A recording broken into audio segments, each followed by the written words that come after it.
How to cancel subscription on Disney Plus. Hey everyone, welcome back to the channel. In today's video, I'll show you how you can cancel your Disney Plus subscription. So without further ado, let's get started. So first thing first, open the Disney Plus app on your phone.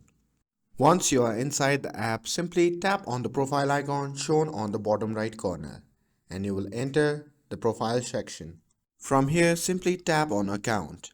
Now, once you are in the account section, simply scroll down and tap on Disney Plus monthly under the subscription. After that, simply scroll down and tap on Disney Plus Lunar under the subscription. And once you see the interface like this, simply scroll down again to locate the cancel subscription option. Simply tap on that and confirm the cancellation and you are all set. You will be successfully able to cancel your subscription on Disney Plus. I hope you found this video helpful. If you found this video helpful, don't forget to like, share and subscribe to get updated for more videos. Thanks for watching and I'll see you in the next video.